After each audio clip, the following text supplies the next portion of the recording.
Superbike Show on Motorsport Radio. I'm Ryan Vickers. Hi, I'm Ben Curry. Hi, I'm Jonathan Ray from the Kawasaki Racing Team, and you're listening to Motorsport Radio. Hello, it's the Superbike Show here on Motorsport Radio, and it's the last day of February in 20... Did I say that? I can never pronounce that right. February. Anyway, it's the last day of the second month of the year. My name is Lester. Thank you very much for joining us on the live show here tonight on Motorsport Radio. And on the show, we have some breaking news, breaking road racing news regarding Northwest 200. We'll tell you about that. Stay tuned, stay listening. Also, we've got some all the latest from testing in MotoGP, who's looking good, and the big results, who's been off the bike, who's done what with Liam later on, and the latest gossip after the first round of the World Superbike Championship in 2019. Yes, it was 3 races, not 2, 3. 3 races, even though one, they don't class one of them. We'll get into that later.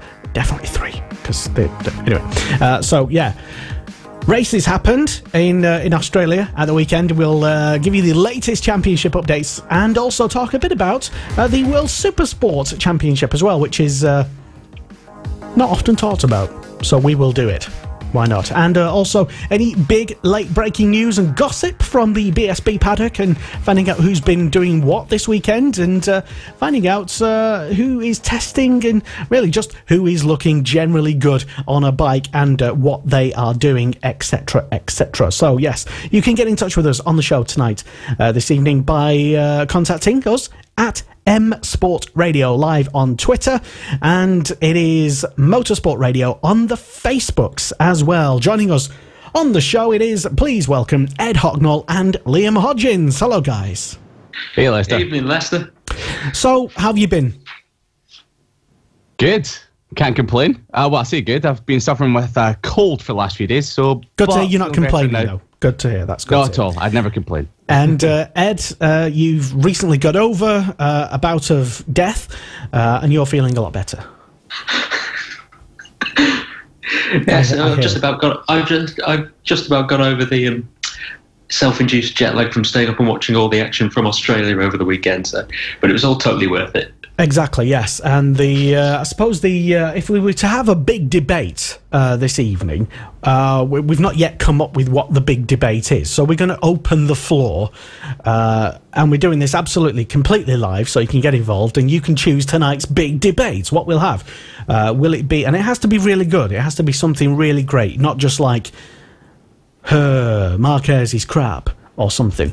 Like a proper, real, actual debate. For example, what could be an example of a good debate? What did we say because we were chatting and planning midweek and stuff about what we should do for the show, and can't actually quite remember what we were saying we would do for the debate. But what was it? Can you think of anything off the top of your head, guys? Oh, there are 2 things certainly that stick out from the World Superbike weekend. For Superbikes alone, there was the whole issue around the Super Pole race. Is it a race? Is it qualifying? I suppose that is a big debate. Kind of thing. There's also from World Supersports, which we will get onto a little later on, more about pit stops. That contentious issue that divides the motorcycle racing purists up and down the world. Basically, are they a good thing? Are they bad? Is there any way we can make them work without scuppering the races entirely? Who knows? Yeah. Any burning questions you've got on your mind at the moment, Liam? Well, I was thinking maybe the MotoGP Joker lap, or that's what they're kind of calling it now, where if a rider gets a penalty, then he may have to run around the outside of a corner and suffer a penalty, which is up to roughly about 3 to 4 seconds. So could to that, or the Qatar race, which might be held at 8 o'clock next weekend, or 7 o'clock, depends on what's going to happen, because there's been mounting fear of dew settling on the track if the race starts at 8 o'clock. Oh, so dew. Dew. Yeah, dew.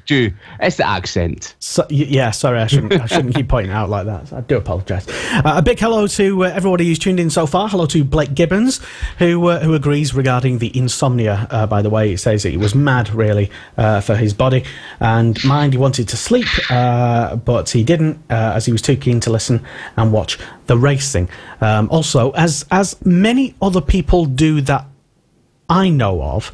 Maybe you are the same, but maybe you decided to not listen to the Eurosport coverage, but listen to former Motorsport Radio presenter and commentator Alex Raby on the World Superbike app, maybe.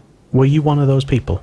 Get in touch, let us know, especially if you monitor and maybe sort of rate in your own mind the various performances of commentators. Anyway, so we will get to the proper debates later in the show. But first, the news.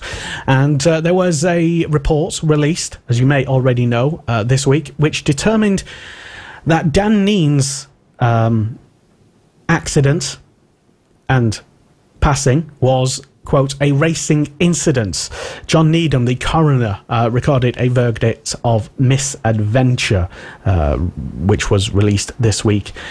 He also added that there was no obvious technical issues visible with the bike. The bike had passed scrutineering tests before and after the crash. So that news coming just to, I suppose, because we always say on this show that we like to sort of monitor unfinished news, especially with this particular issue. And other MotoGP news, it's over to Liam. Yeah, so as you might know, testing for MotoGP 2019 concluded on Monday, and Maverick Vinales ended the test first. So, hey, he's looking quite good in the Yamaha, especially around Qatar, but it begs the question, is the Yamaha back to where it was, or is it just track-specific? Lots of people say it's just track-specific because the Yamaha have gone very well around Qatar before. Rins and Suzuki have massively impressed over pre-season testing. Now, as you might remember at the end of last year, Alex Rins was just on fire, getting podium positions, really looking like he might grab his first MotoGP win soon. So lots of people are touting him for a few race wins this year, maybe even a championship push, which would be absolutely amazing. Honda recovered very well after a difficult start to the Qatar test. Marc Marquez found a really good rhythm, really good setup, and Jorge Lorenzo returned, and he said that he struggled right at the start, but as the test went on, he decided to find a grip of it and started feeling a lot better. Ducati appeared to be struggling. Well, I say struggling, but in the hands of Andrea Dovizioso just a little bit. He's struggling to feel the front end, but he has got a couple of things that he might work on. Obviously, he's got next weekend, the practice sessions before the actual race on Sunday. But a lack of front end feel is what Ducati have been saying for years and years and years. We just hope that doesn't come back again.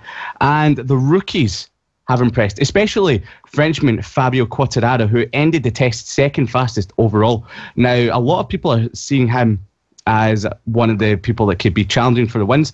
But looking through the lap times, I'm not quite sure about that. He started off very strongly with a 14-lap run towards the end of the test. Was in the 1 minute 55s, and then had 1 minute 55.3, but then dropped off by over a second on that 14-lap run. So the speed is there. Pace isn't quite there as yet. So the MotoGP has got a new penalty system that they trialled in Qatar. It's kind of termed the Joker lap.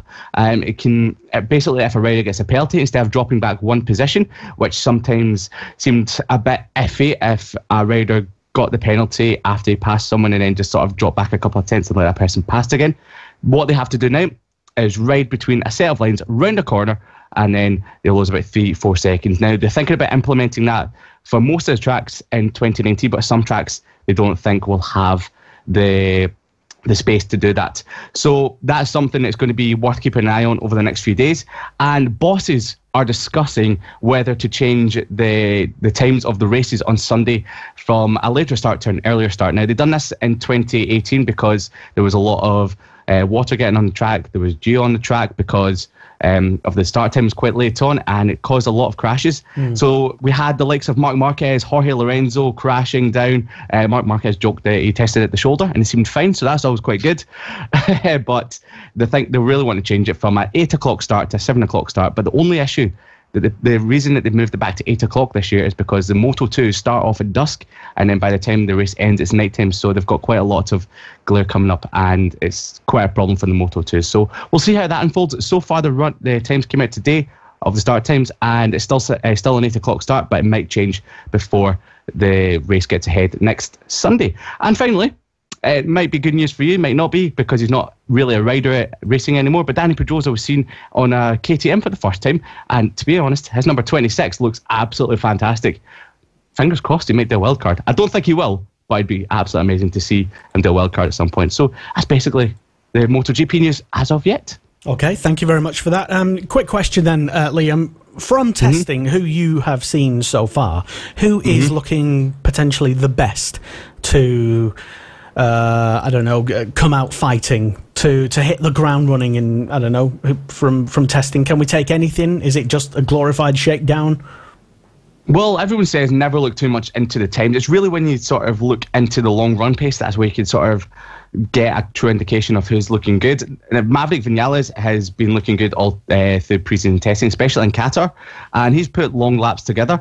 Quartararo done quite well on his final day. Marc Marquez has been doing short bursts of runs because of his shoulder, so that should get better before the start of the race next weekend. He's been in the mid to low 55s. Valentino Rossi on the final day actually showed a turn of speed and consistency as well. He spent the session at the start in 156s. Midpoint was a 155s, and then even got some 54s in there. But the person that's been quite quiet at the moment, especially in Qatar anyway, who I think is going to be coming out fighting and looking really good, is Danilo Petrucci. Now, he done a 22-lap run towards the end of the final day, and he started off in the 155.8, and then he got as low as 155.3, and then ended the 22-lap run on a 156.6. So it's definitely a good run of consistency from him, and he's putting the groundwork in. So we might see Danilo Petrucci come out fighting and even taking that first ever MotoGP win at Qatar next Sunday. Maybe. And Blake Gibbons has been back in touch, still tuned in. Hello, Blake. He says it would be good to see a Joker-style lap. That would certainly keep many people in the track limits, or maybe not. But the actual thing, if you've not seen it, we'll try and get a picture for you later for our visual radio viewers. But it is a rather crudely looking, basically two guys with a tin of paint just drawing an extra wide bit of it didn't look very MotoGP, did it? I don't think it would work at every circuit. It looked like something a couple of people had drawn down the industrial estate into your local house or something like that. But the thing that gets me, and I know this probably won't happen, but it might happen, you never know, is if someone does serve a Joker lap penalty, it's on the dust, so they'll come back on and they'll have no grip, especially in Qatar because it's really dusty offline. True. Second of all, what happens if they go off the track to do a Joker lap and someone falls off at that corner and just skittles them off? That's another thing, another possibility. Very rare that might happen, but you never know what can happen in MotoGP. Well, it happened in, I think there was it the World Superbike Race 1 on Sunday? I can't remember because I was tired and barely conscious, to be honest. But yeah, I think about 5 people all got, we'll talk about that later anyway. Ed will remember surely. He's got a better memory than I. So yeah, thanks for the latest in MotoGP. If you have any thoughts about who you think is going to come out fighting and do well at the first round, then get in touch. We are right now live on Motorsport Radio, and you can contact us on the Twitterer, where we're streaming right now. It's at M-Sport Radio, Motorsport Radio on the Facebooks, or you can just leave a little comment in the comments box below, wherever you're tuned in to us. You can also download an audio version of this show, or listen to it, restream it, I suppose, on Spotify as well. Yeah, not many people know that we're on Spotify. And also Twitch. I always forget to mention Twitch. Yeah, we literally don't get many viewers on there, but we do stream on it in glorious 1080p. So, yeah, sorry, apologise in advance. Bad for us. Yeah, sorry. But still, yeah, whatever the kids are into nowadays. Whatever. Right, so, yes, this is the Superbike Show, and we've got Ed Hucknall here, and, yeah, some BSB sort of news, some updates, some gossip as well. What has been, not much, I don't think, been happening, but yeah, Liam's been on top of it anyway. In BSB and the support paddock, what's been going on, Liam? Yeah, so in the last few days, this is quite exciting news for any Irish racing fans or any Irwin fans, because not only are you going to have 2 Irwin brothers to cheer on this year, you're going to have 3 in the BSP paddock. Former, yeah, absolutely, cannot wait. Former British motocross champion of Glen Irwin and Andrew Irwin, Graham Irwin, I nearly forgot his name there, is making a switch from motocross to road racing in 2019, and he'll be racing a Kawasaki in the Superstock 1000 class. So basically what's actually happening is he got a wrist injury, and instead of trying to make that work on motocross, he thought, you know what, I might just come over and do a bit of road racing. It seems a little bit safer, even though you go faster, and it seems like it'll be a good fun as well. And you might never know, we might get 3 brothers in the British Superbike class at some point. Now, I'm going to steal this off. Yeah, sorry? I think I know what you're going to say, but was you going to ask a question? No, I wasn't going to ask a question. I was going to say the last time that we saw 3 brothers racing in the British Superbike series was, you're going to have to go back 13 years to 2006 when all the Lavertys were racing. So it was in Superstock, Supersport and Superbike. I've got to thank Larry Carter for that one on Twitter, so I stole that off of him. But it's absolutely brilliant. Cannot wait to see what Graham Irwin can do in road racing in 2019. Also, for Shaky Byrne fans, I know that we've covered this quite a lot.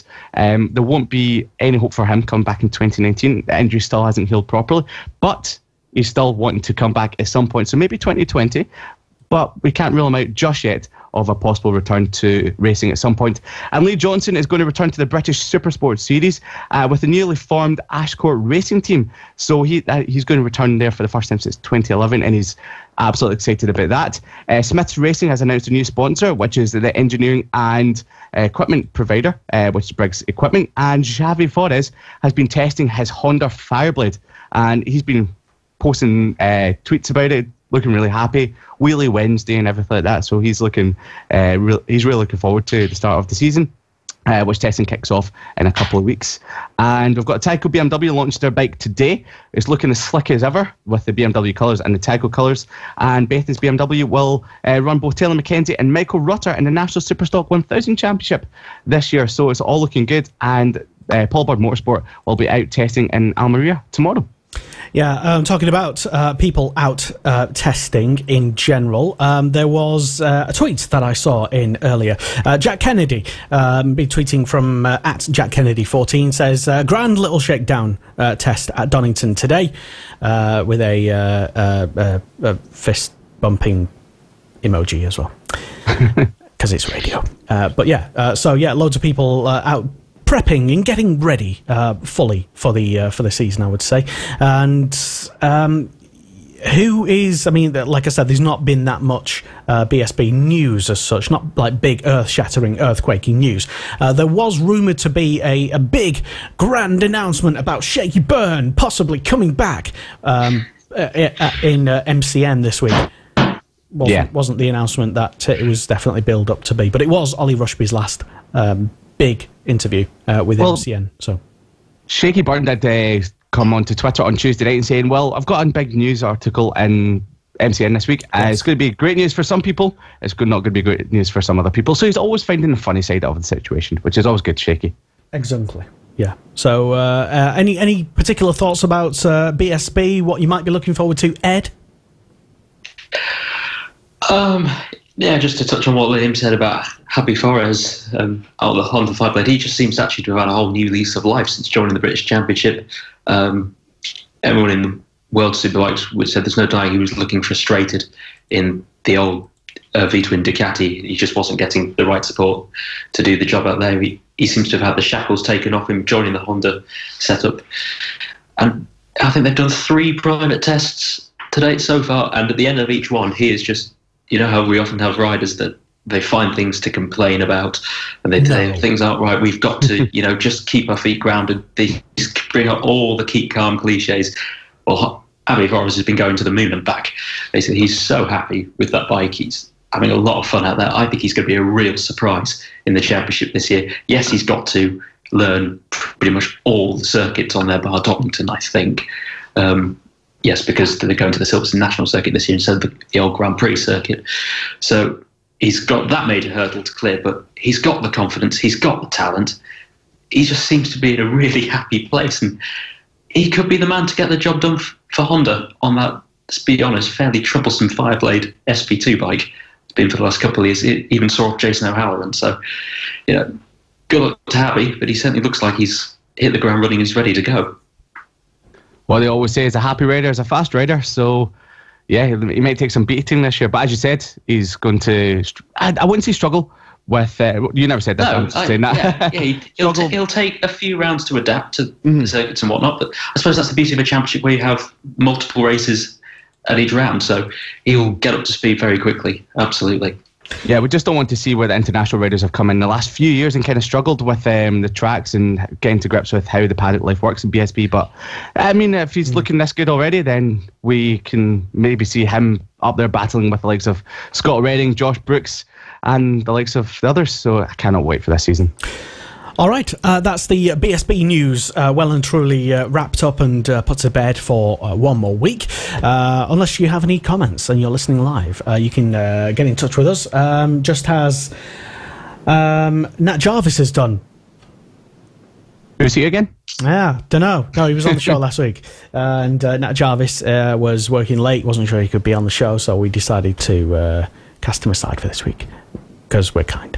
Anyway, so yes, BSB news aside, and if you have any follow-up comments, maybe you think it's probably a good thing that Shane Byrne sits out, or is planning to sit out the season, probably going into retirement, probably. I never said that, even though I was just said it. Then let us know. Alternatively, is it the worst thing in history that he's planning to not get back on a race bike just yet? So let us know. It's at M Sport Radio. We're on Twitter. We're on Twitch. We're on motorsport.radio, and we are on Facebook as well, and probably somewhere else, and probably somewhere where we shouldn't be. This is the Superbike Show on Motorsport Radio. Hello and welcome. My name is Lester. If this is your first ever experience of Motorsport Radio, then you're more than welcome. Check out our website. Ed Hocknell has been writing loads of fantastic articles all week about World Superbikes, and he has some news for us right now, Ed. Yes, the whole World Superbikes in a nutshell. The Australian round happened last weekend, finally, after an incredibly long winter break. And for the first time in a long time, all the pre-season hype about Ducati having made a major breakthrough with the bike, it turned out they weren't fibbing. They have built, it's fair to say, a monster of a machine. Alvaro Bautista, straight from MotoGP, jumps on a Superbike, and he wins not one, not two, but 3 races in his opening weekend. So they are races. Are we calling them races? I'm calling them races. I suppose as they're all battling on track, and they're timed as races. Points are awarded for the winners. There's a clear argument for that they are 3 races. I suppose people say, but there's no podium awarded for the Super Pole race, so is it a real race if there's no podium? But it says race in the title. Yeah. But yes, aside from not getting pole position in the Super Pole 1 session, which went to, guess who, Jonathan Rea for Kawasaki, Alvaro Bautista took the clean sweep for the rest of the weekend. Race wins, fastest laps, the lot. And he was understandably as happy as Larry at the end of the weekend. The whole team had been buzzing because this Ducati, they regard the series as their big baby. As it's like they're the team that have traditionally dominated the Superbike class since it was invented in 1987. So the Australian round for them seemed to be a real return to form, and they will obviously be hoping to push on in a few weeks' time up at Thailand. Jonathan Rea probably had the quote of the weekend. He finished second in all 3 of the races, describing it as "we brought a knife to a gunfight." He said that both in the post-race interviews and on Twitter, which was picked up brilliantly by Alex Lowe's, who simply couldn't resist saying that that's how we've all been feeling for the last 4 years. BMW Superbike, they made their long way to return to the sport, and here's the thing, they were running stock engines for the weekend because such has been their last-minute return to the Superbike paddock. Not everything has been ready in time, and the engine, which a Superbike engine is obviously souped up and highly tuned far more than a super stock bike ever can be, they're obviously just not ready in time, and so they ran the stock engines. It was still enough to get them in the top 10 regularly throughout the weekend, so they've obviously built a pretty good bike down there. The engines are expected to be in certainly by the Aragon round when the Superbike paddock returns to Europe, if not by the next round in Thailand. Now, Yamaha, although they only managed one podium, it was in the form of Marco Melandri on the GRT Yamaha bike this weekend. They do look to have at least closed the gap almost entirely up to Kawasaki over the winter. In their average lap times, if you cross all the laps over together, there's about not much more than a tenth between Kawasaki and Yamaha on lap times. So understandably, they were in a very good mood.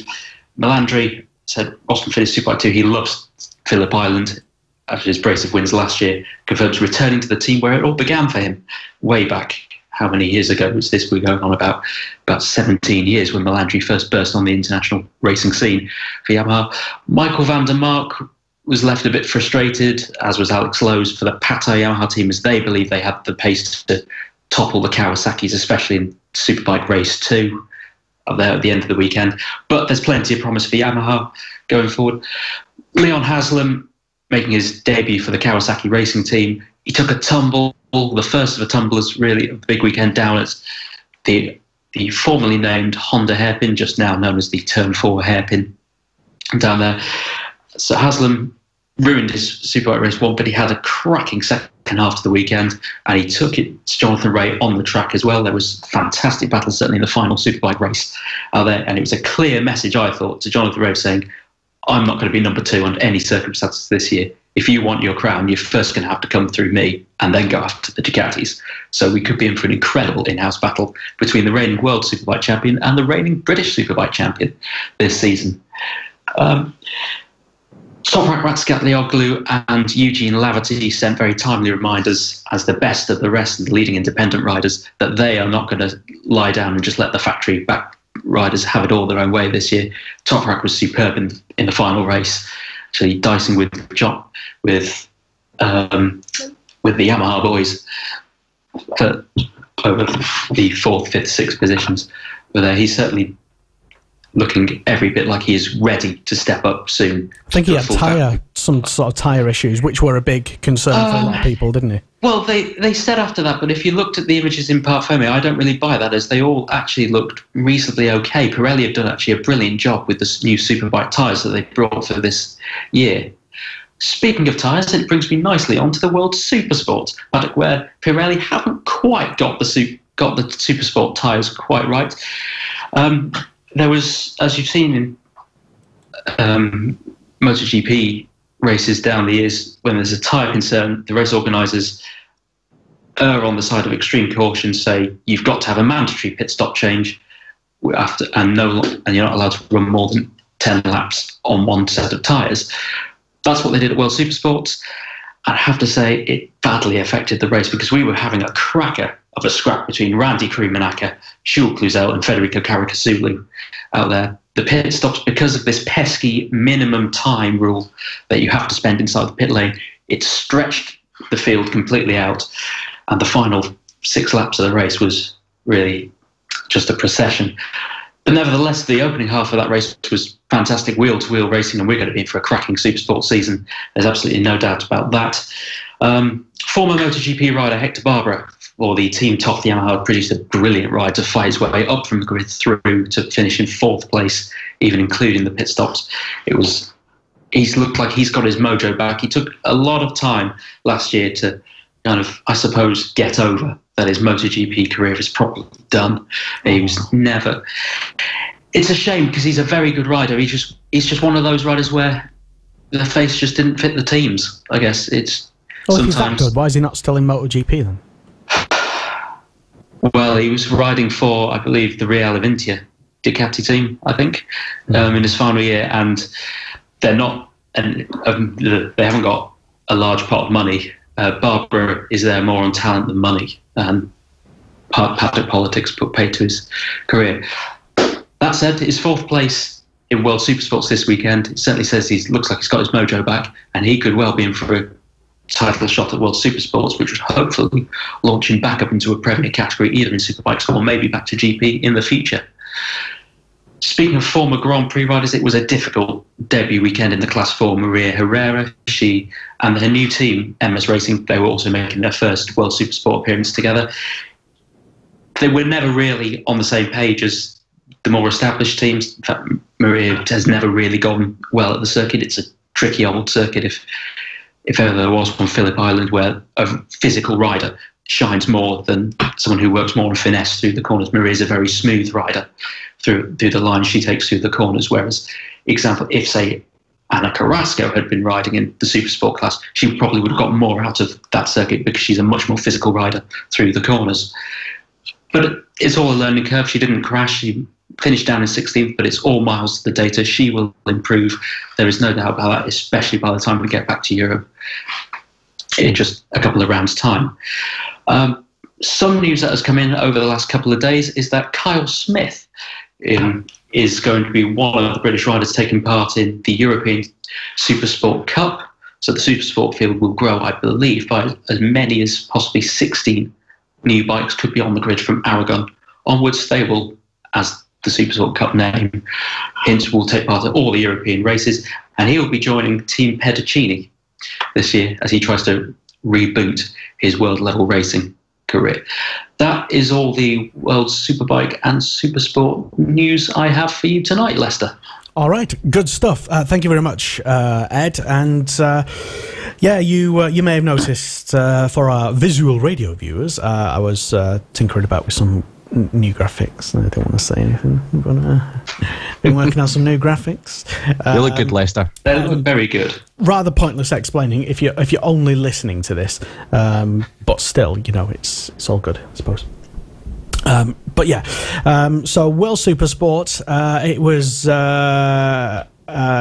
Randy Krummenacher. Yes. Is that the correct pronunciation? That's his name. Well done, Lester. You got it right. Name, don't wear it out. Leading the championship and just one Supersport race at the weekend. If you didn't manage to stay awake, I'll tell you that for now. Jules Cluzel was second, and as you mentioned, Carrick Casulo was third. World Superbike Championship. Well, Bautista scoring points from 3 races, but if you check the stats, it will show him just in 2 races. Yes. And you'll think, well, wait, he scored in 3 races, and that's a quali. Is it a race? It's timed. It's run as a race. It's timed as a race. It's called a race. It is a race. Technically, it's qualifying. You can call it what you want, but it is a race. The only time... It's just to... Go on, Liam. I think there definitely needs to be some official recognition for the Superpole race winner. Liam, there has to be. When are they actually just going to rename the Superpole race? Not a race, it is a race. When are they actually going to name it a proper race? I don't think ever. I think they will. No, I think it's quite good for the history books because it doesn't. It's always been 2 races in World Superbikes ever since 1988, so it keeps the history books looking really good. Saying that the person, Jonathan Ray, for example, now is now leading the win stats, and all of a sudden, if a few years down the line, if you've got some hot young gun coming through the field and picking up all these wins for 3 races a weekend, then they'll jump to the top of the leaderboard. So if you've got 2 races, it works quite well. So what they maybe should do is just have a separate column for Superpole race winners throughout the history books. That would probably be the best. I don't really know. I'm quite happy with them not being given a race win. I'd rather see Bautista be awarded the pole position because ultimately the whole premise of the Superpole race, despite race being in the title, was to qualify the grid for the Superbike race too. So it seems to me you kind of not seeing the Superpole race as valid as Superpole 1.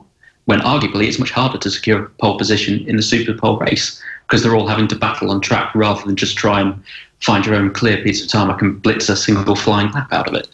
So very true. I would rather see the rider who wins the Superpole race be properly, officially awarded the pole position, recognised the same way that the Superpole 1 winner is. What do you think? If you're tuned in listening live to us, let us know what you think. Is Superbike's Superpole race not a race, or is it a race? Should it be counted as a race? It's called a race.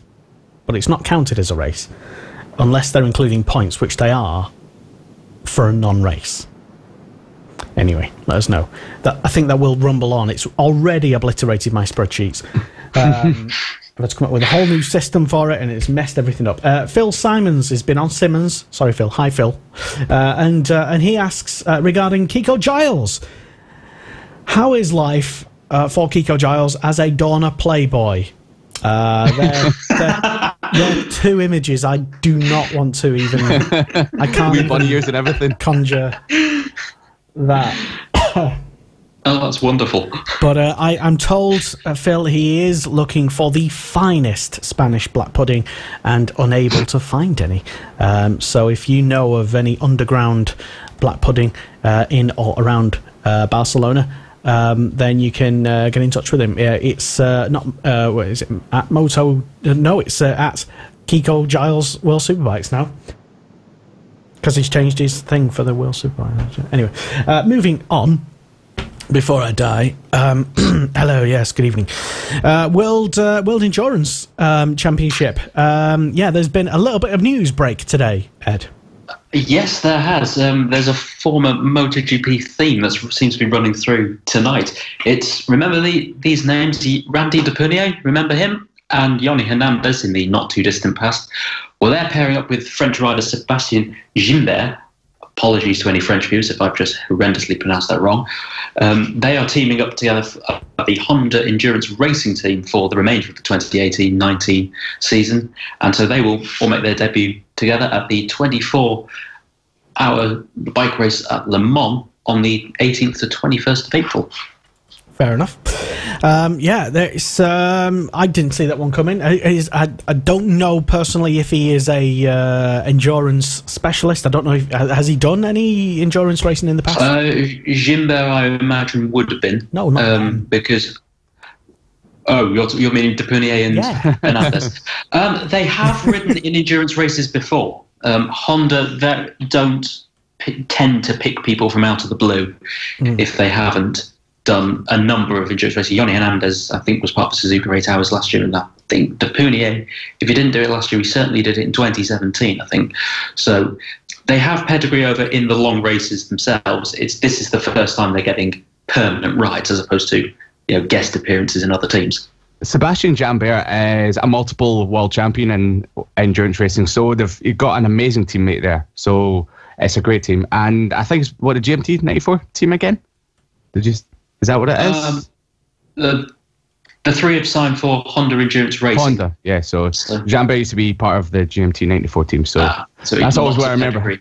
Yeah, lots of pedigree there. So him and David Checker used to clear up the World Endurance Championships years and years and years ago. Okay, just having a quick check on some of the comments that may or may not be flooding in at the moment. You can get in touch with the live show live this evening. It's at M Sports Radio on Twitter, and I am diligently monitoring Twitter. We are streaming on there, and also if you happen to be on Twitch as well, hello Twitcheroos. I don't know. Well, we're on Twitch anyway, and. Yay, down with all the kids and stuff. Also as well, comments flooding in from Niall Robert Baragry. Niall, who I consistently mess his name up. Sorry about that. He comes on to say, I'm gonna do this graphic thing. It's gonna be good. It's gonna be fantastic. I'm gonna press a button. Slightly, it just takes like 2 extra seconds. Anyway, Niall says Bautista Blitz the field at Phillip Island. He said last week that he was a dark horse for the season, and in fairness, yes, he did. Niall also says, I still think that he should be in MotoGP, possibly with Suzuki.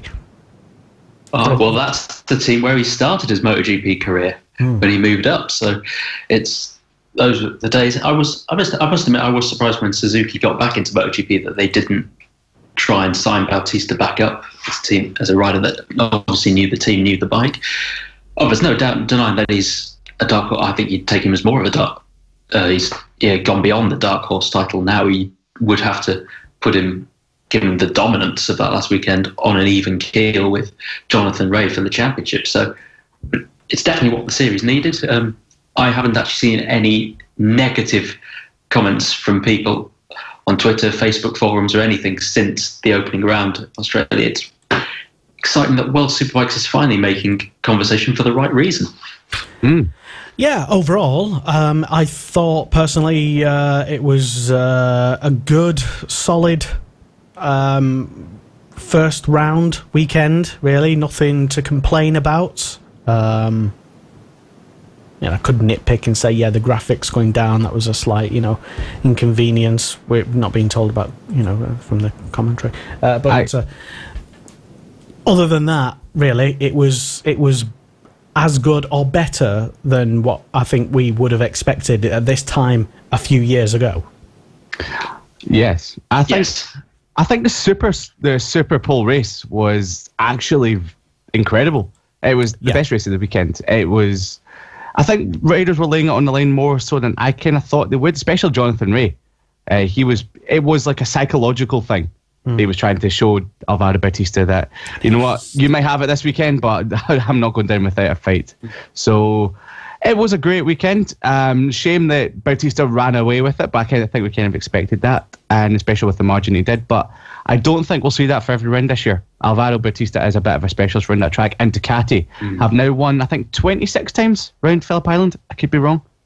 So in Superbike terms, they practically own that circuit. So good. I would say, the Super Pole race, it was a fabulous 10 laps. The riders going hell for leather with each other the whole time. You've got to say hats off to Dorna for going through with that very bold idea of a complete break with the normal qualifying tradition. Certainly was. And I'm going to happily say it's far more interesting than any Super Pole 1, Super Pole 2 session, whether it's MotoGP, World Superbikes, BSB, could ever be, because you always get that anticlimax with a lot of riders.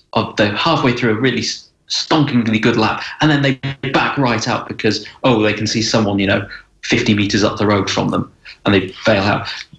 Having them all racing each other on track has been brilliant. It's an extra race to bring the crowds in. To see them all fighting together for 10 laps, winner takes pole position for the second big feature race of the day, has been brilliant.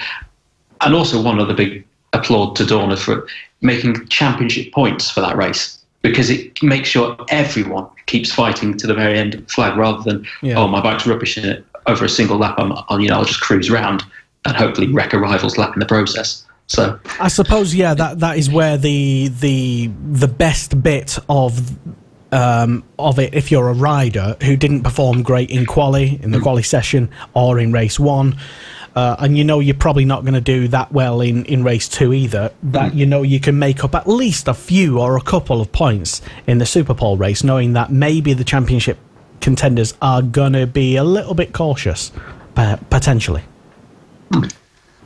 That's absolutely. But I think as the season progresses, the championship contenders won't be willing to risk it quite as much. So you will get the likes of maybe Tom Sykes or Eugene Laverty or someone further down the field that has not got anything to lose by a point of the season, really going for it in the race. So it's definitely one that's I can't wait to see how it progresses as the year goes on. Okay.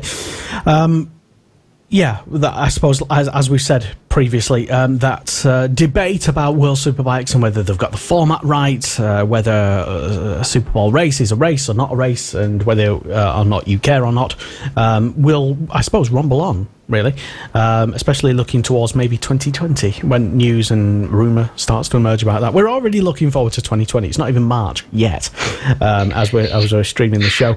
But as we did mention earlier here on the Superbike show, or I think Liam diligently mentioned, that there was a bit of breaking news regarding some road racing, or was Ed mentioning this as well?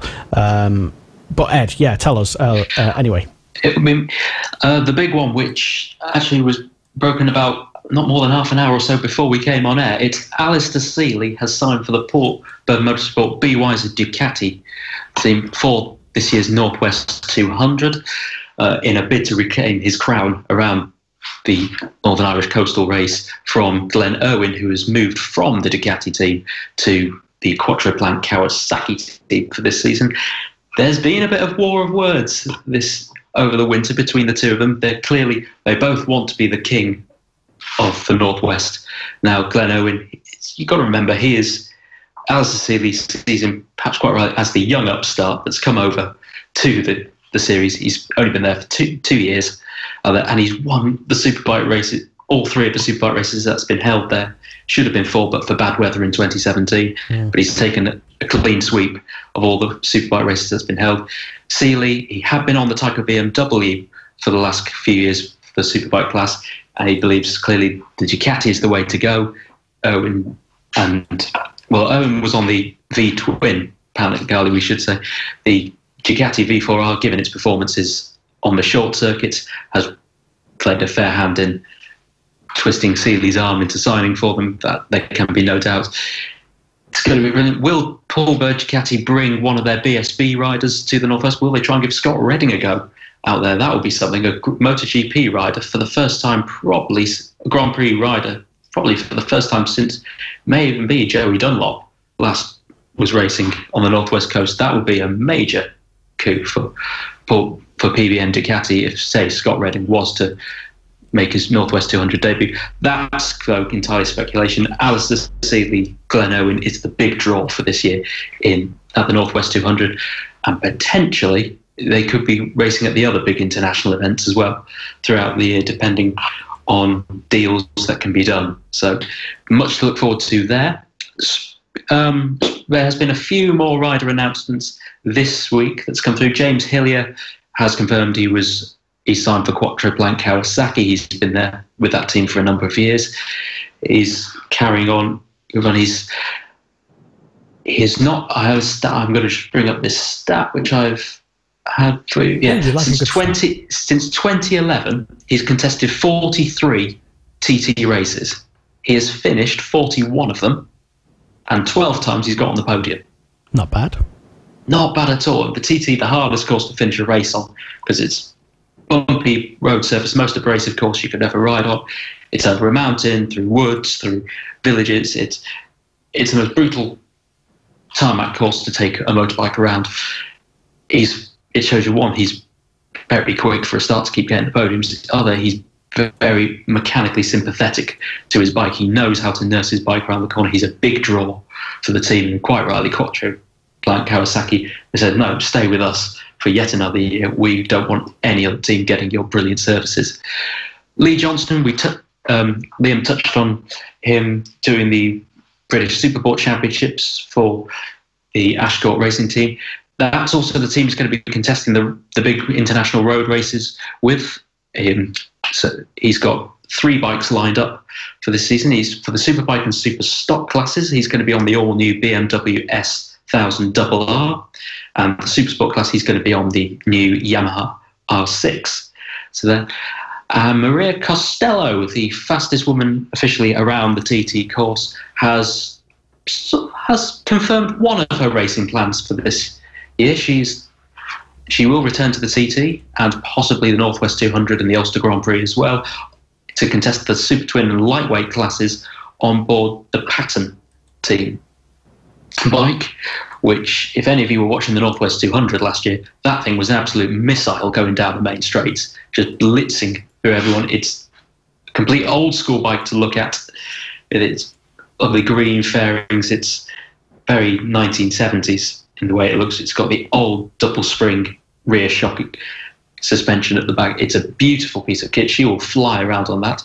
She's also going to be committing more time this year to the sidecar endeavours that she's part of. She's still doing that. That's good. She is still doing that. There'll be full announcements according to her website over the coming couple of weeks. So it's just a case of finalising which events she's going to be at. But it will be with, let's get it up. Yeah, it's Kawasaki LCR F2 machinery. She'll be back. So F2 machinery, that's 600cc thereabouts for that class, which means she would be eligible to take part in the TT sidecar race this year. So that's that. Now, Michael Dunlop has spoken for the first time since announcing his return to road racing, and he means business. He was speaking to the Northern Ireland newsletter, the Belfast newsletter, pardon me, and he made simply, it wasn't an interview as such, he made a statement as to why, and shall I read it out to you, Lester? Give us the headline. Okay. Headline is basically, he's not coming back to test the waters to see if he likes it. He is coming back with the sole purpose of winning races. The key thing is, he said, main thing is to win races. It always has been and is only the reason why I do this job. Love riding motorbikes. My main aim is to win. The TT is still getting bigger. It's always getting bigger, and it's always my main goal of the year. You go there to do what you can, and when you get there, it's the biggest road race in the world. It's getting faster. We just have to go and get faster with it and basically take the crown off Peter Hickman, who took it.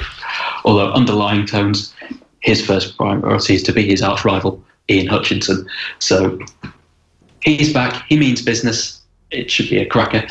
Dunlop is also set to wildcard in a couple of BSB rounds at the start of this season with the Tyco BMW team. Nice. He's announced for riding before the international meetings begin. Now, the road racing calendar, if you saw that last time, that begins on April the 26th, 27th at the Cookstown 100.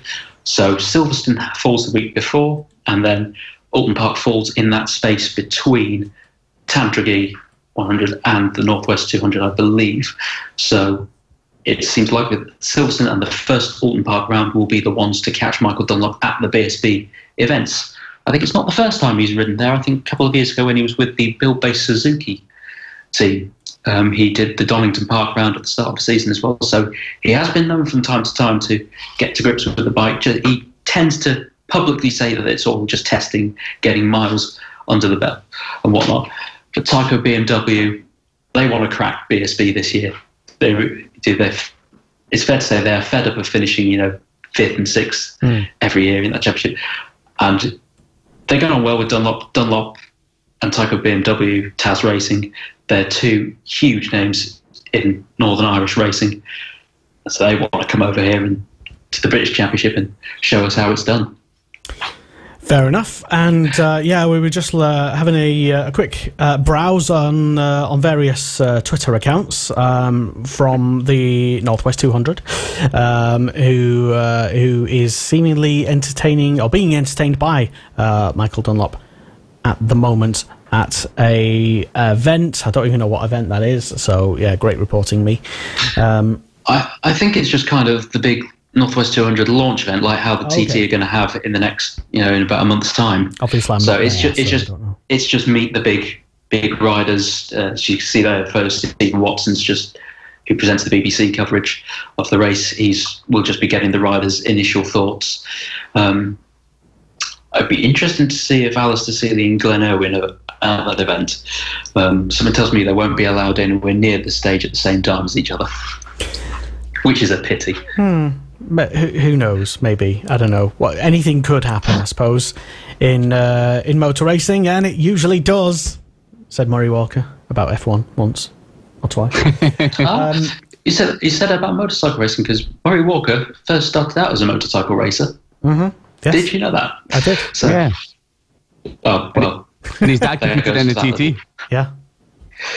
He loves his bikes, does Murray. So, also comments regarding the fastest woman at the TT from Ryan Lilly says, "Isn't Jenny Tinmouth actually the fastest woman around the TT?" I think Costello has done a lap ever so slightly quicker. It's very close. It's something like by 0.2 of a mile an hour or something, the average lap speed. I will trawl through the you got him thinking the records. I will trawl through the records. We'll get back to that for next week's show, definitely. Speaking of Jenny Tinmouth, though, that although she technically retired from BSB racing and the roads, I think 3 years ago now, she has been trying to get some sponsorship together to return to the roads, the international races, this year. Nothing official has been said, but following the Twitter feed that she's been going on over the winter, she certainly has seriously been looking at getting something together. So maybe we'll get a battle of the two women out on track this year. Fingers crossed. Fair enough. All right. Thank you very much for the updates on the road racing front, Ed. And this is the Superbike Show. It's Motorsport Radio. My name is Lester. Thank you for tuning in.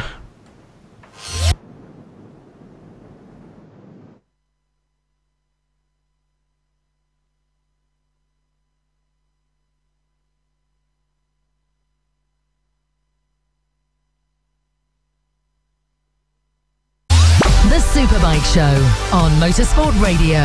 I'm Ryan Vickers. Hi, I'm Ben Curry. Hi, I'm Jonathan Ray from the Kawasaki Racing Team, and you're listening to Motorsport Radio.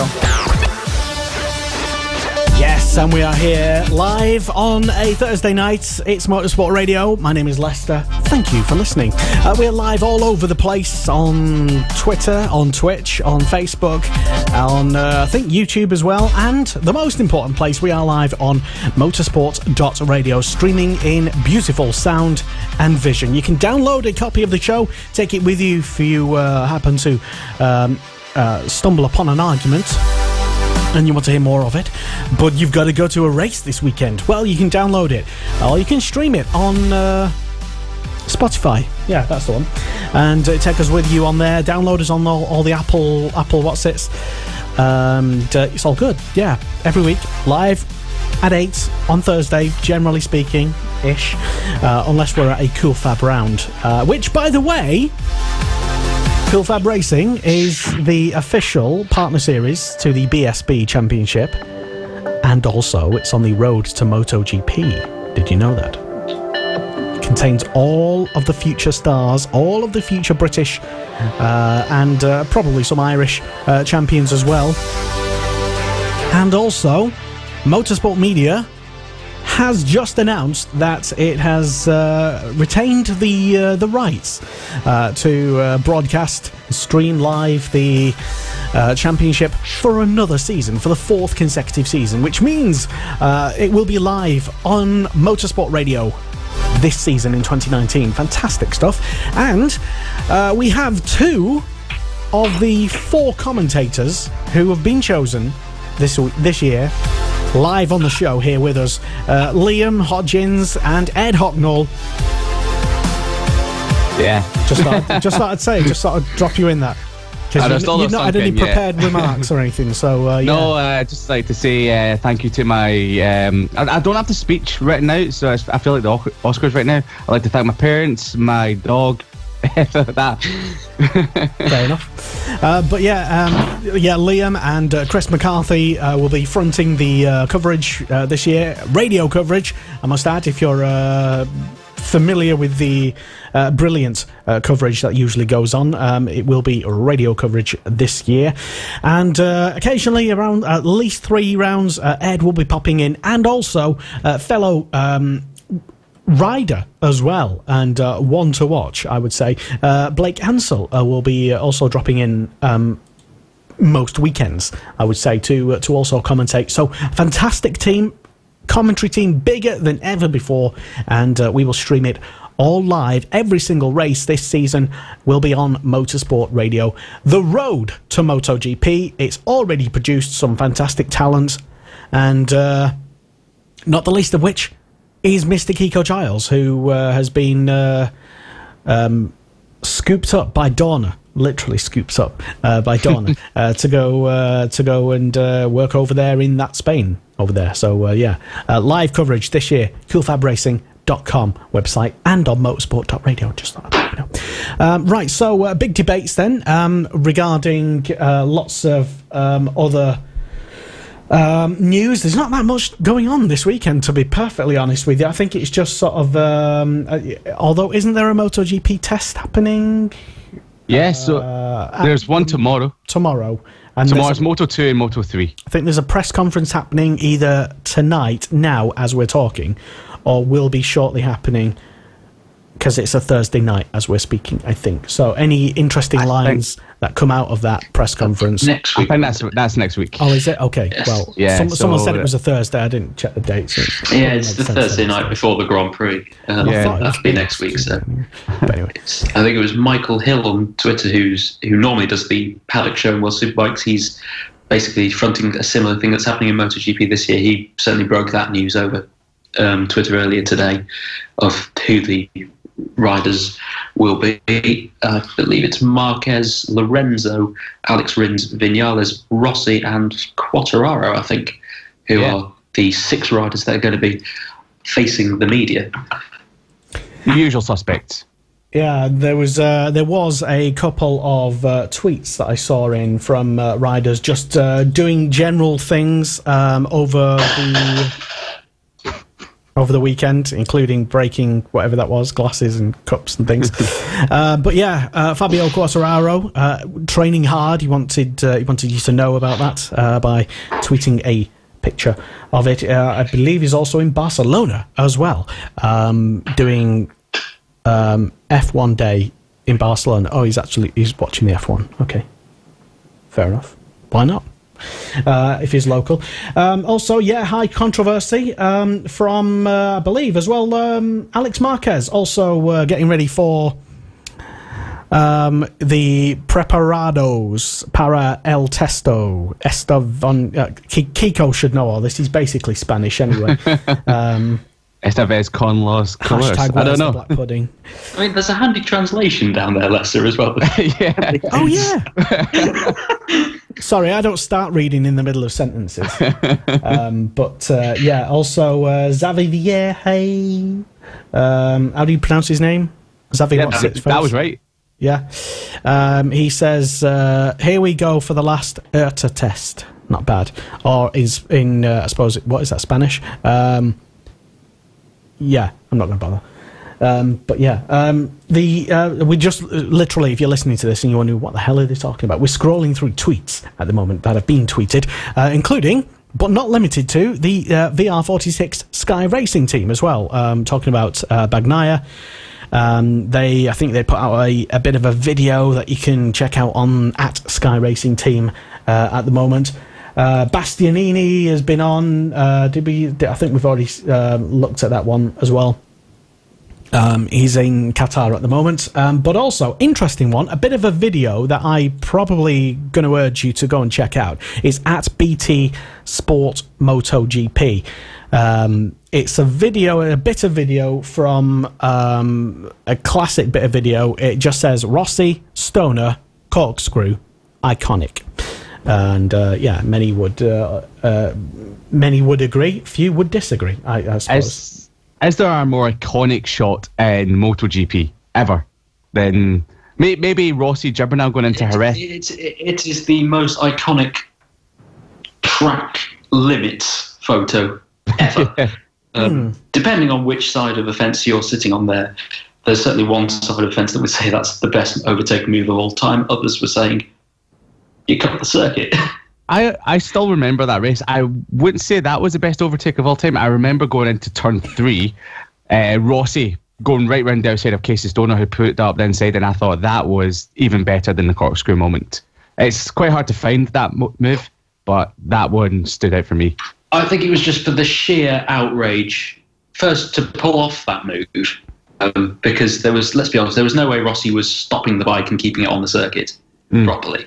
In fact, the fact that he was as close to the circuit as he was is a bit of a miracle in itself and testament to what Rossi was like when he was at his peak. I'm trying to remember what year that was. It's 2008.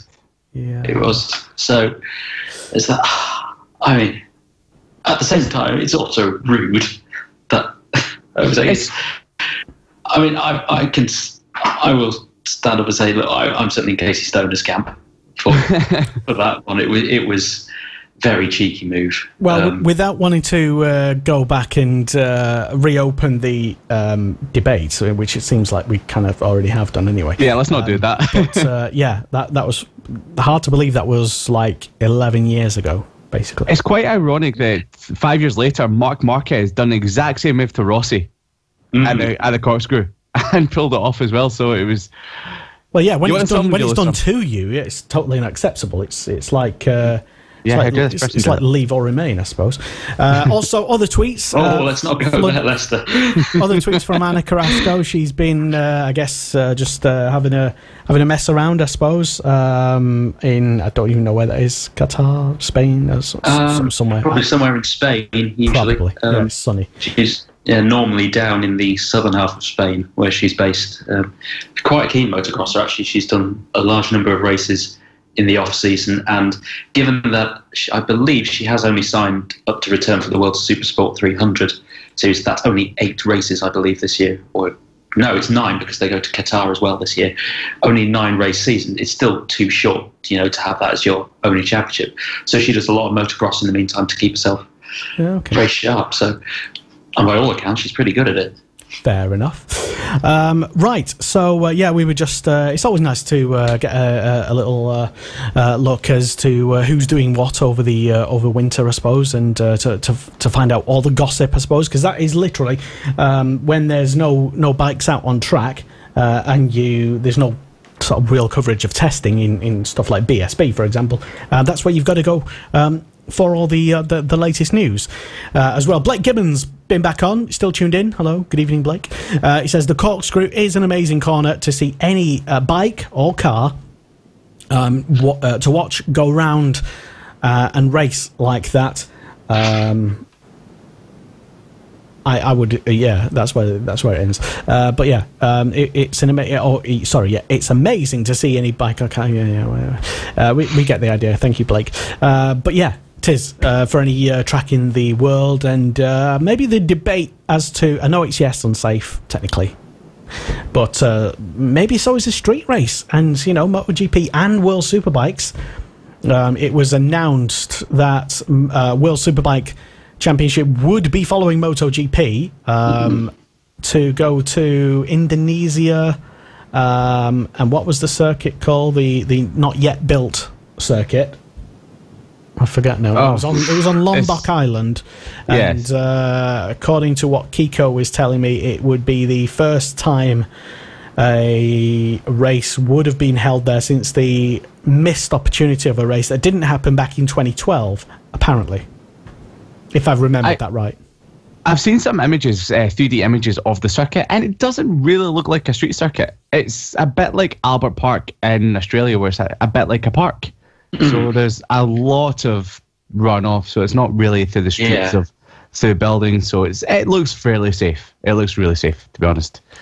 So I've just got a picture of the aerial photo that they put out, the World Superbike website put out when they announced it. It looks probably it'll be the safest street circuit that's ever created. As you said, it looks more like Albert Park. There's plenty of runoff. Also, just necessarily call the width of the road, though, it means they can build all these temporary runoff areas or air fences or gravel traps, whatever they want to do. They can potentially make them all very temporary out there. They've got the space to make it safe. So I think I was initially really concerned when they first announced this, because motorbike races, they're dangerous enough as they are on short circuits, and then you bring a whole new level of danger into the road races. If anyone's been over to watch any of the Irish road races, particularly the Skerries race or Tandragee 100, the first thing is you're thinking it's amazing that most of the riders always come back from them, because there is no margin for error out there at all on those circuits.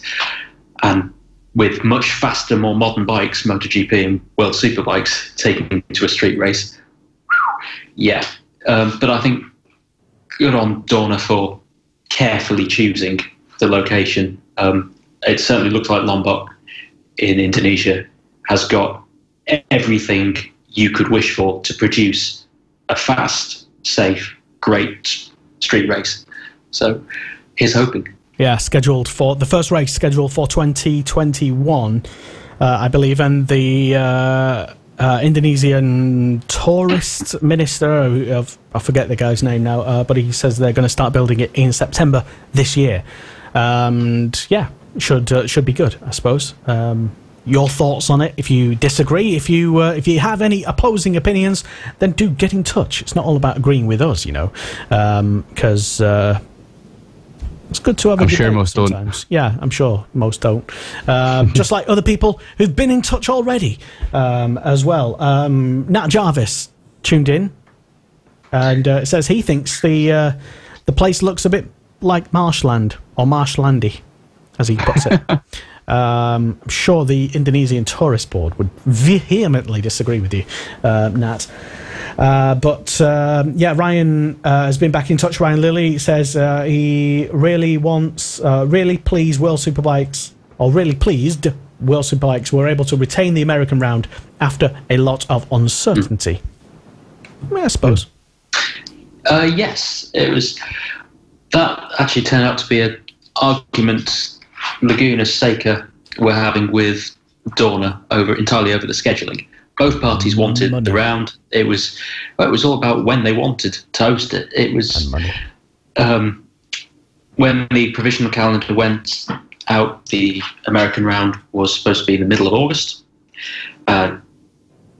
Laguna Seca said, well, that can't work for us because they have every single weekend massive car racing events in the middle of August. It's the height of American racing season over there. So there's no way we could do this. So after a lot of negotiation, they brought it back to mid-July, its traditional slot, the last round before World Superbikes goes off on its summer holidays.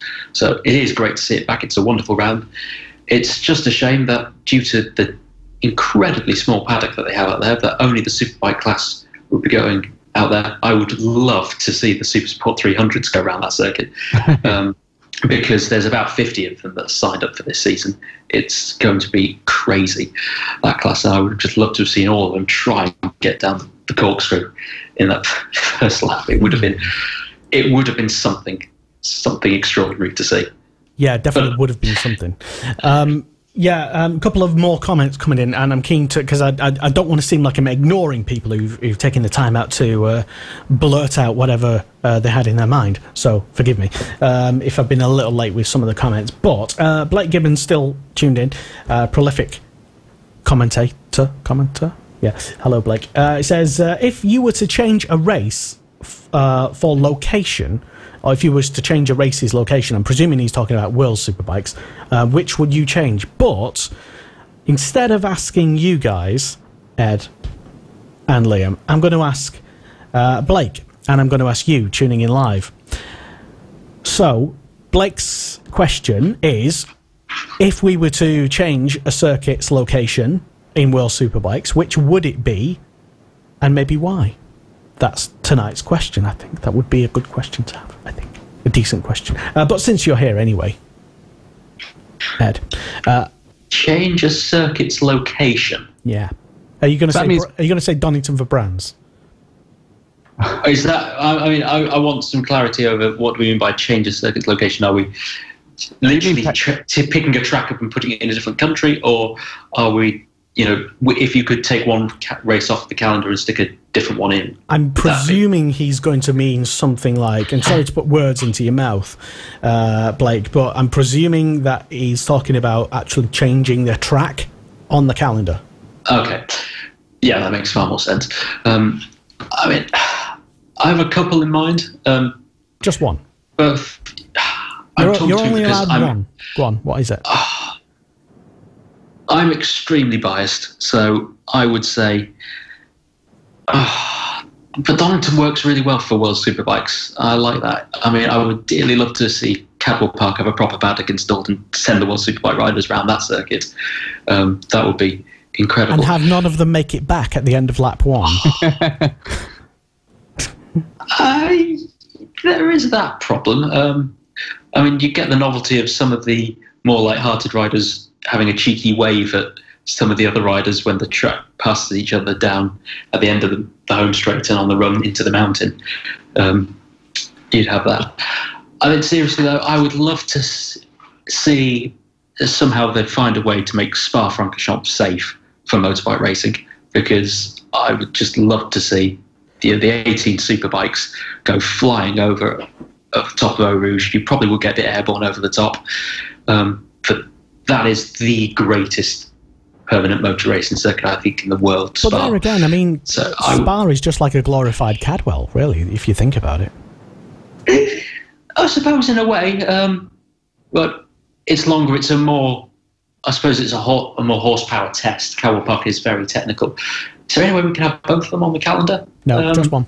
Okay, it's okay. Okay, I'll go with Cadwell. As I would love to see Cadwell Park. Just because you can literally get the bus there. Just because I live about 25 minutes away from it. Yeah, it is also without doubt the best circuit in Britain.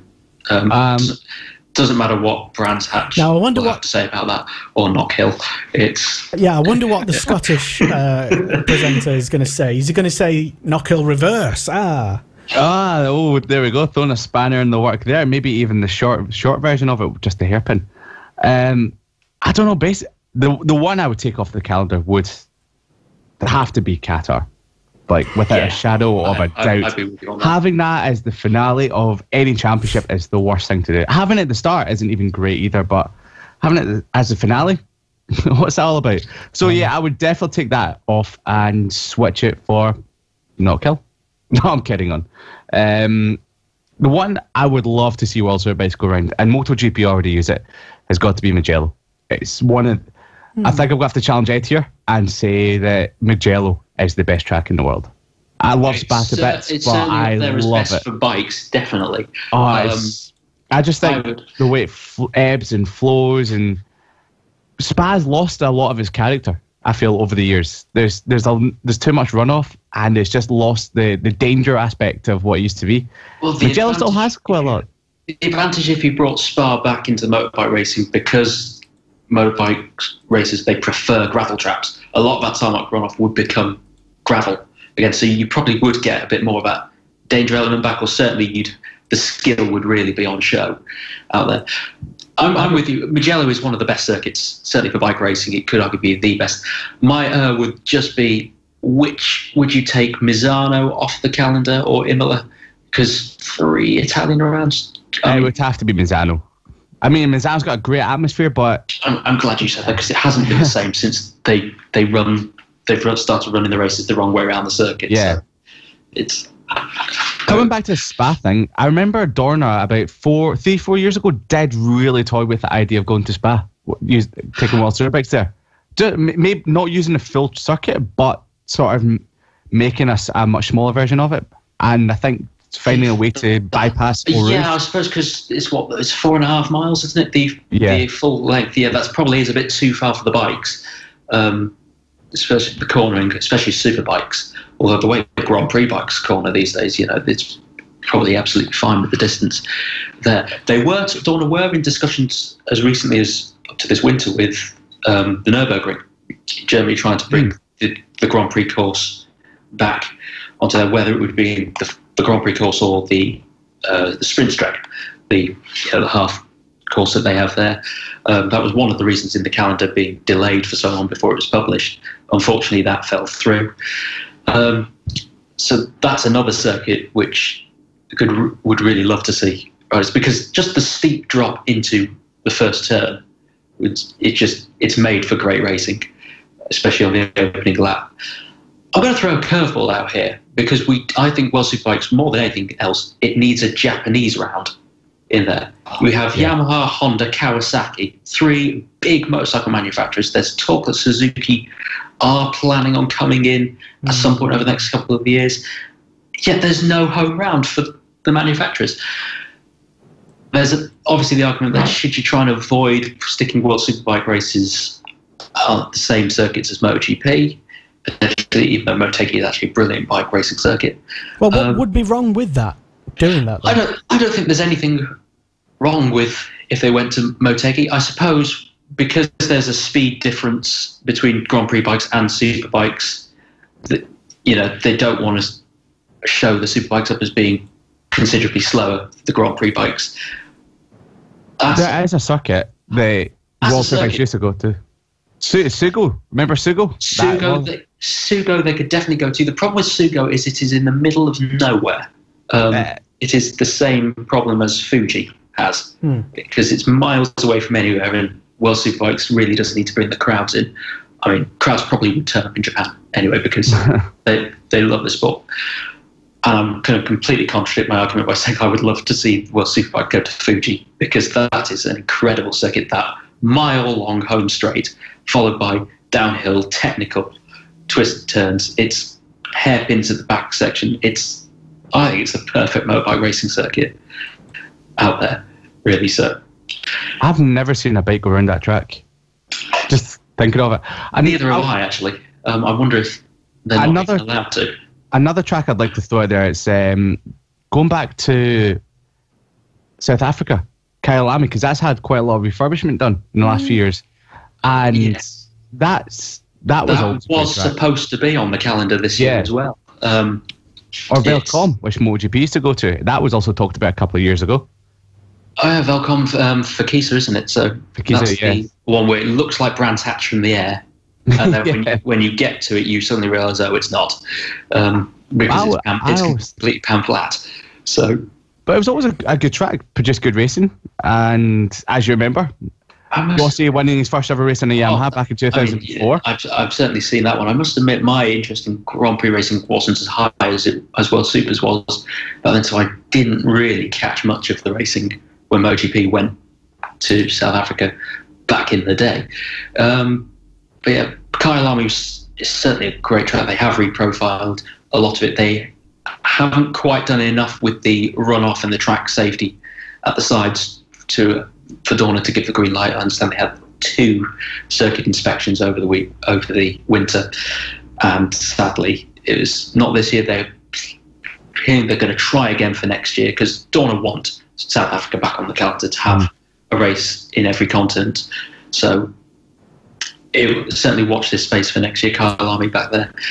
An interesting. But I definitely think we need a Japanese rounded World Superbikes, just because of the Japanese manufacturers that are all there. And those Japanese wildcards coming back again, because they were fantastic back in the late 90s, mid 2000s. Absolutely.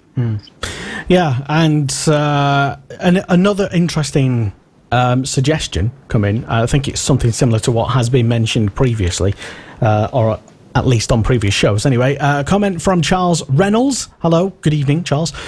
Says, why can't Dorna combine the British round of World Superbikes with a BSB round, much like what they do with the ASBK and the Phillip Island round of World Superbikes, which has just gone.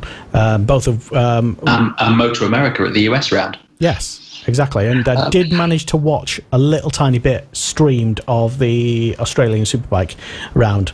I'm not a regular viewer of that, so I wasn't really sure what I was watching. So it was like, who are these guys? I mean, is this even the top? I would imagine Dorna would love BSB to turn up for a one-off race, and I imagine it's a political discussion between Dorna and BSB showrunners, because with World Superbikes, they bring their own Superbike class, Supersport 300. They've also got the British Talent Cup that are racing at Donington that day as well.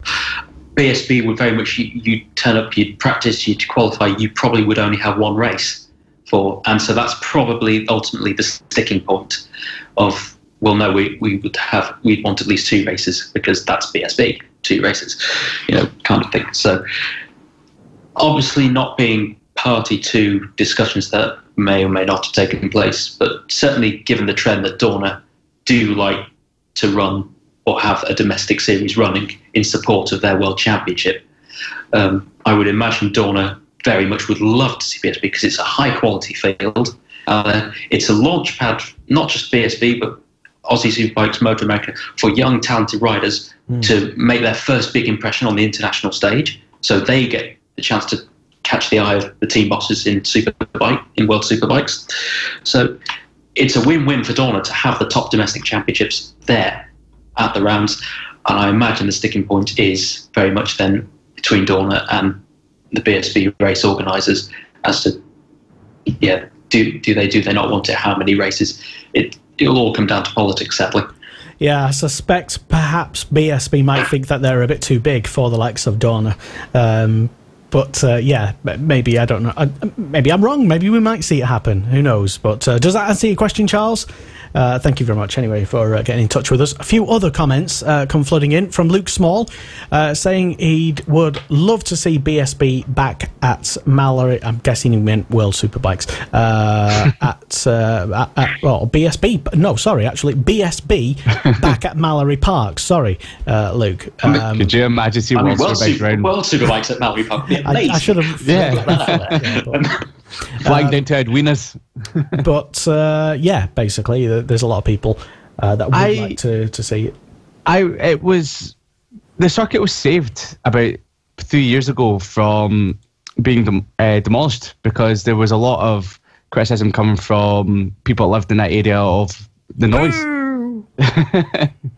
Yeah, so who would do that? But it finally got saved, and apart from the odds around here and there, I don't think we'll see Mallory Park back in the BSB calendar. No, maybe one day, but they tend to do quite a lot of the sort of trails, motocross stuff. But no, I don't think there's been talks of. It's great for Mallory Park club racing at the moment, and even the Cool Fab Racing British Mini Bikes Championships had a round at Mallory Park as early as 2016. And don't forget the annual race of the year, which happens end of October, early November each year, which often draws half the BSB paddock. Yes. To Mallory Park for that race. It's fantastic. The problem with Mallory Park is just that hairpin at the end, because if you turn in too tight on the inside, you're going straight over a concrete barrier and up a grass bank and back over into the heart of the field. There is that, yes. If you outbrake yourself and go too far, you're straight into a concrete wall. At the end, it's just or the pub. You know. Their features, but it's kind of like a road race. There's just nothing the circuit can do, partly because they're out of the money, to actually, push them back, put proper 21st century standard safety measures in place. So it's unfortunate that they can't go there, and the circuit has obviously suffered with not having such a headline event as BSB. Going there. It's a wonderful circuit. If anyone gets a chance to go, either a track day or just watching a club race, go. It's a wonderful little circuit. That's the problem with bikes nowadays. They've just outgrown small circuits like that, and without Mallory Park having the opportunity to extend runoff or maybe extend the track, then I don't think we will see big headline BSB events there, because it's. Because remember, for example, Josh Brooks, his crazy ride taking out half the field at that hairpin years and years and years ago. That could have ended up so much worse. There have been many crazy rides. When he backed it and lost it and just went flying through the air like Superman into the side of Simon Andrews. So, it's stuff like that does the track a disservice, because it's such an amazing track, but the bikes are just too fast for it now. Yeah, I think that's why they put all those weird, all those horrible dinky chicanes to slow the bikes in, but it just wasn't enough. Yeah, I think Paul Carpenter been on, who's tuned in. Hello, good evening, Paul. He says, presumably about Mallory Park, the new owners threatened to sell to the Housing Association. The neighbours then agreed that they could race there as long as the races were limited. Wow. I don't get it. Why do you buy a house close to a racetrack, I know, knowing there's a racetrack, knowing there's going to be race events, and then complain about the noise? Why do people do It's like this? what they've done at Silverstone. Just don't buy a house next to a racetrack. It's just I'd love a house next to a racetrack. So would I. Yeah, I mean, I'd love that. Probably not. Just no common sense. I'm not going to say anything anymore. But basically. Your thoughts, I'm sure you probably might. If you disagree, though, we want to hear from you as to what's wrong with you. But you're allowed to disagree, don't worry. This isn't all about just what we say and then you have to agree with us and blah, blah, blah. Oh, yes, isn't that good? Oh, yes, I like MotoGP as well. That's very good. So you can get in touch with us. Constructive comments are always welcome. So there we go. Thank you very much for tuning in, especially on the Facebooks as well. Everybody tuned in on there. Hello, and big welcome to the show. Colin Lindley, Luke Small as well, Charles, who we've already said hello to briefly, Tony Clark as well. Also to Sam Wilford, Seb O'Shea. Hello, folks. Hello and good evening. Lots of people tuned in at various points, probably tuned out now, but to Brent Gladwin, I might have accidentally invited him to join and tune in. He's probably thinking, what the hell is this crap? Clicking to get off it. Scott Cooper, hello to loads of people as well. Paul Vickers as well. Yeah, the whole crew basically. Yeah, hello and good evening. It's the Superbike Show. It's Motorsport Radio. It's Leicester here, and we've got Ed and also Liam Hodgins here as well. And we will continue to talk loads of bike stuff as we usually do. It's every Thursday live at 8.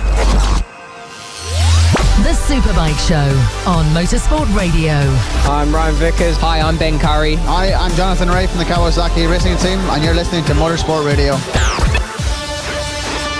And we welcome your comments on this Thursday evening. Not long left to go in the show. Quite a short show, I suppose, for this evening. We don't always do a full 2 hours. It's just that sometimes we've got loads of stuff to talk about. And sometimes we don't, because it's there. I think we've properly poured through everything in World Superbikes, apart from the which track on the calendar would you change? A question suggested by Blake Gibbons earlier. That's really the only thing to talk about, which isn't really anything to talk about. It's just something that we've come up with. But there you go. Quick question, totally put you guys on the spot. Go for it. I love this. Now, last week I neglected to get predictions from you about who would win the World Superbike races at the weekend. So the next round is when, in 2 weeks? It's 2 weeks time at the Buriram circuit in Thailand. Okay. I don't know, what question can I ask, I suppose. Who will win? I'm more inclined to sort of ask it more nearer the time, to be honest. Mm-hmm. Yeah, it seems like the most obvious thing to do. But yeah, I'm going to ask you anyway. Who will win? I think it. Liam. I'll let Ed go. He's the World Superbike expert. Don't go with expert. Right. As in, who will win in Thailand? Yeah. That's what we're going for. Okay. It's possible.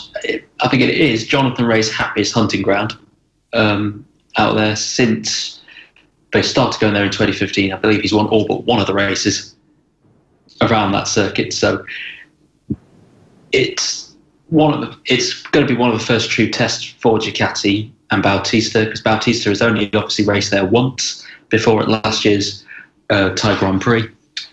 So we'll get it's a more thorough test of a bike, the Buriram circuit, than the Phillip Island circuit, where the rider style does more, as I mentioned earlier in the show, at that circuit.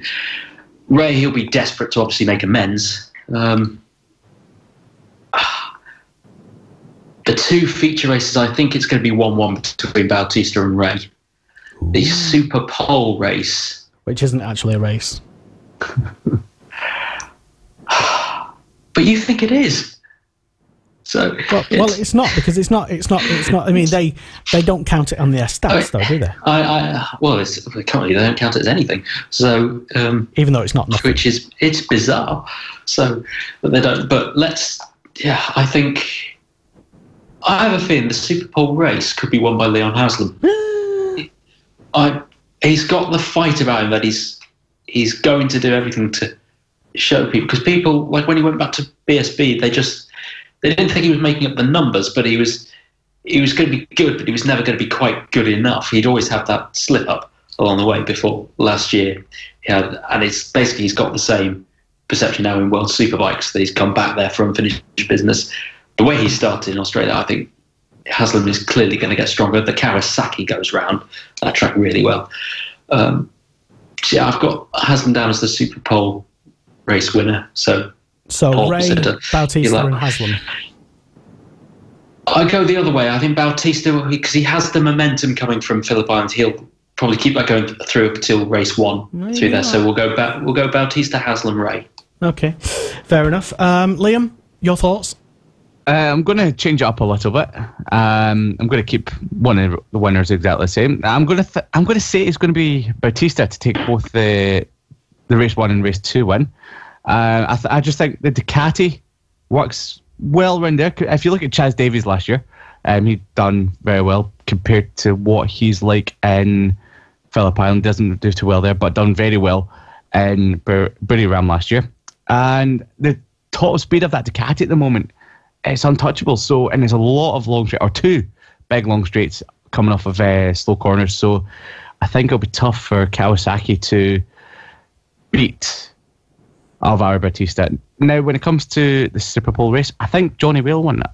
I think that he'll just put up that fight again like he did in Phillip Island and come out on top, because he seems very quick, very good in the fast flowing section of track, and Bautista seems really good where the Ducati works well, power, straight line speed. So I think towards the end of that lap, then Jonathan Rea will show what he's capable of and nick the Super Bowl race. But overall, I think Bautista will show his form from Phillip Island, because his confidence is just sky high at the moment, and I can't see really anyone beating him in those races.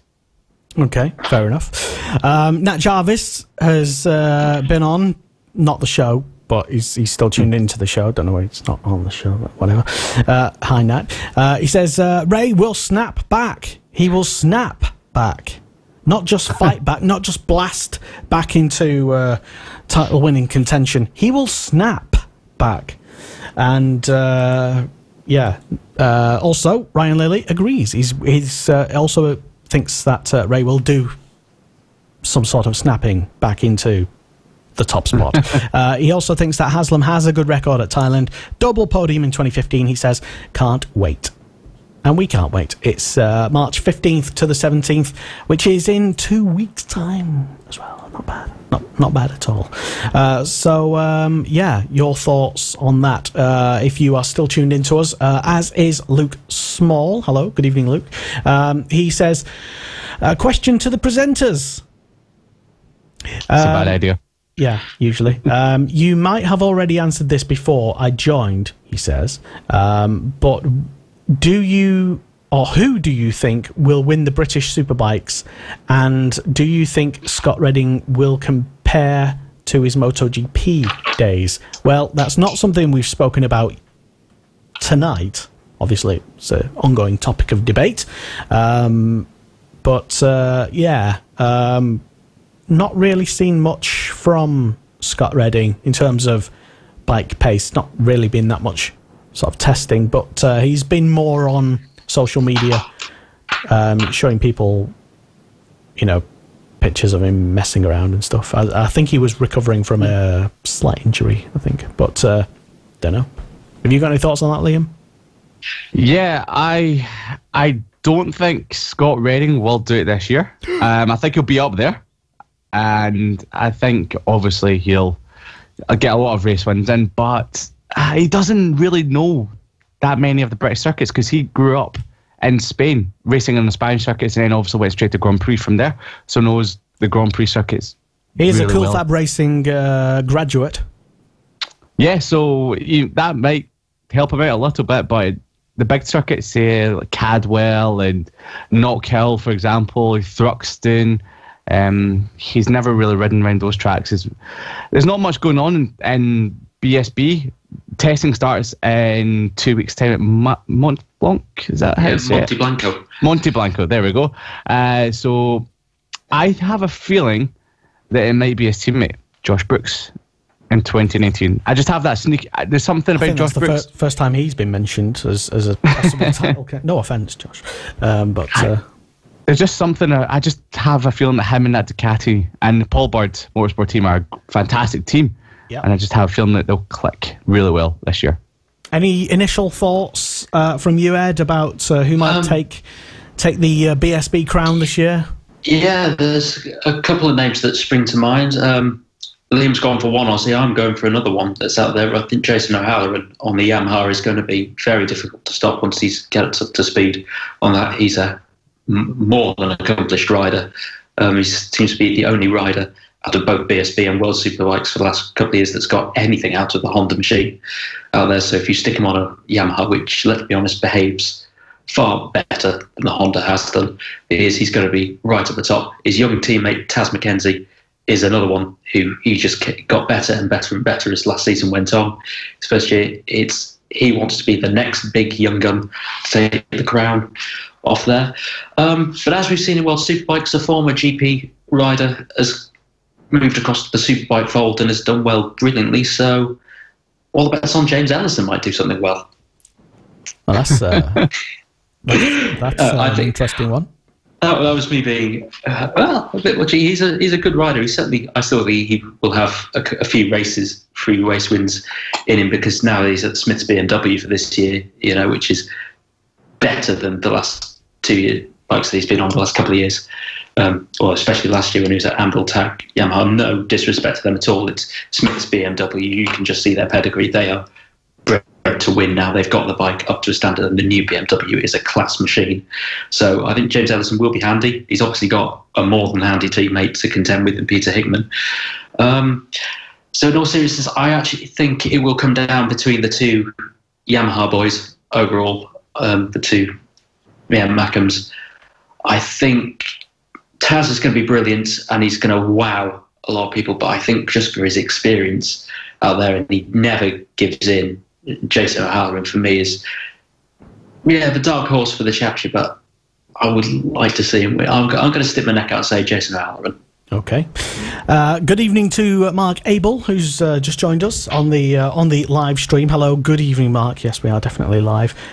That proves it, I suppose. I can't remember if we mentioned, or you mentioned this earlier, when you were wrapping up the road racing news. If you did, then I obviously wasn't paying attention. Sorry.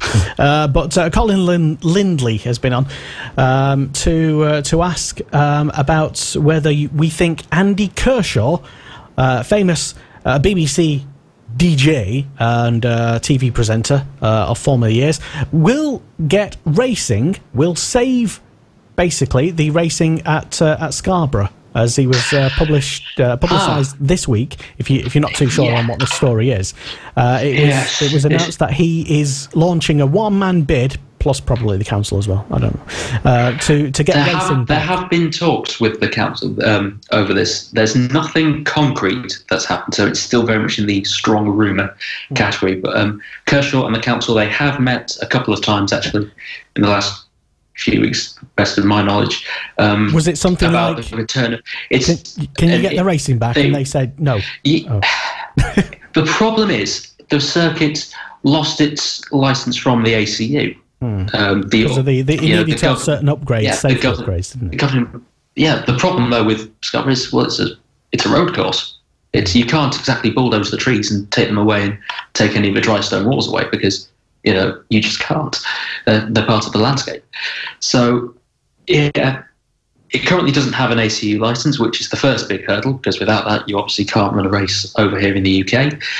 The council therefore lost its backing. I mean, the council would ideally love to see the racing come back, because it's a huge boom for the tourist industry up there in Scarborough. We've had some fantastic races down the years, and with the rise of Dean Harrison now on the road racing scene, TT winner, and he is going to be the leading Kawasaki rider at the international road races this year, as Team Green are throwing all their effort behind the Silicon Engineering Racing Kawasaki team this year. Having a race back at Scarborough, whether it's the Gold Cup or anything else that they want to call the new set of races that they run, it would be a home race for Harrison, and effectively one of Britain's leading road racers. So there is a genuine appetite and desire to see the race is back there, and I think, judging by the reports that have come out of these meetings, that it's very positive. Ultimately, they have to present something credible to the ACU to get their licence back to host the races. So the council and Kershaw are set to hopefully come to an agreement, if not by the end of this week, certainly by the end of next week.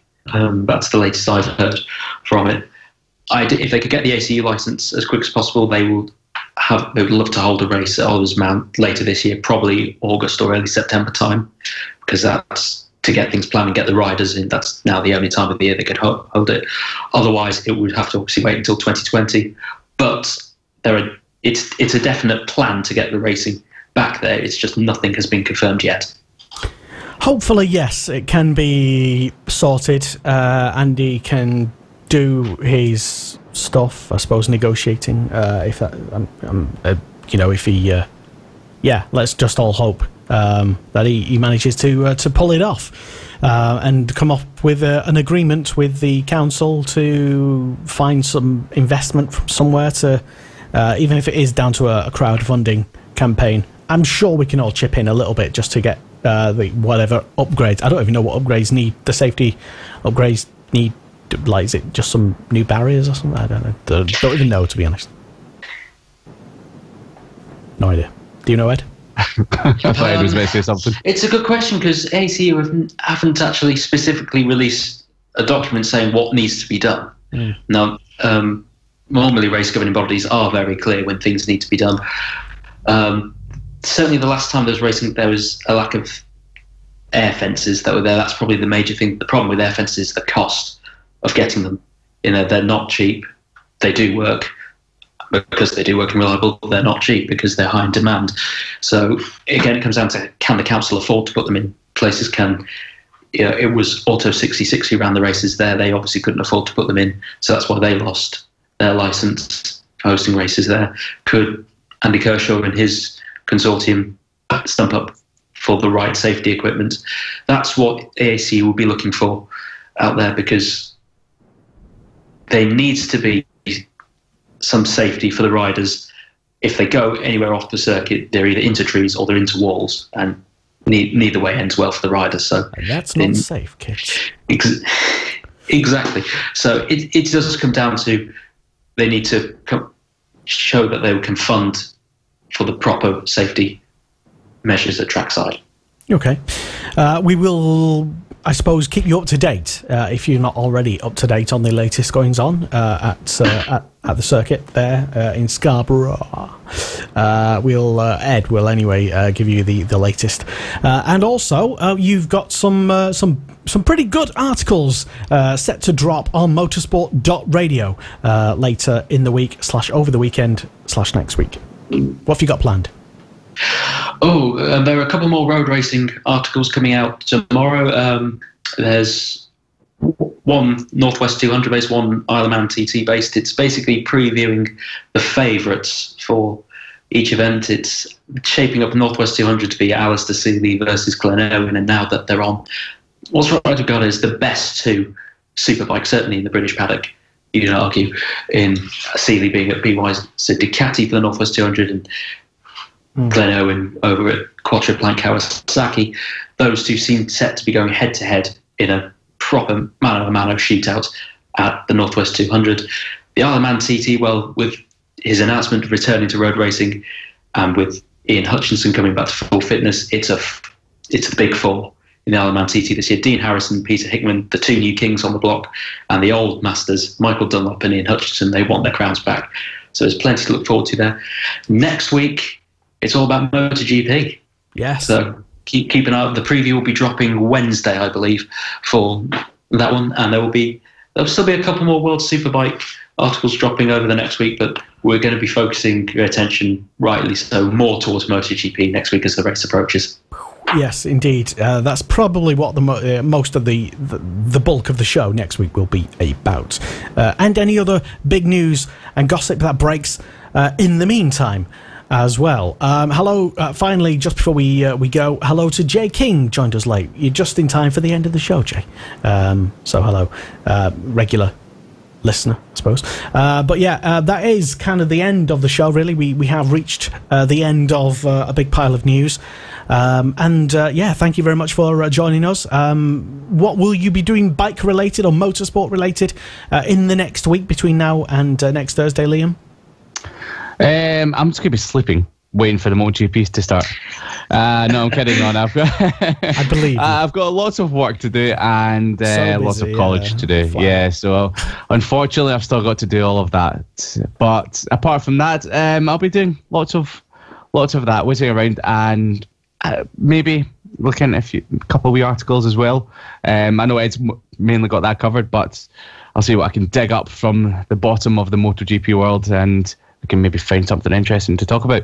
And perhaps getting some early prep in for your brand new role as one of the media team for the Cool Fab Racing British Mini Bikes Championship. Yes, absolutely. Yeah. So Lester, you've sent me over quite a lot to look at. So thanks very much for the opportunity again. And yeah, cannot wait to get started in 2019 for that. It's just going to be absolutely incredible. It's going to be a great year of Cool Fab Racing, and I can't wait to get started to see how good it is. Yeah, Paul Vickers says he can't wait for BSB testing.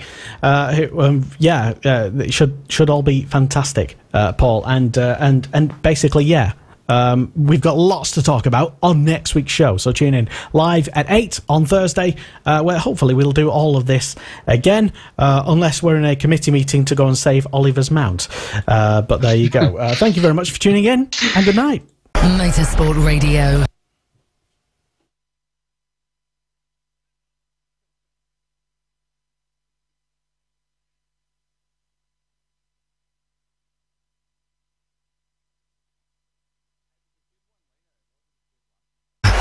Hi, I'm Jonathan Ray from the Kawasaki Racing Team. Hi, this is Nick Hamilton. Hi, I'm Jamie Chadwick. Hey everyone, I'm Bradley Smith. Hi, I'm Joanne Zacco. Hi, I'm Bradley Wright. Hi, I'm Seb Morris. Hi, I'm Dan Linfoot from Honda Racing British Superbike team, and this is Motorsport Radio.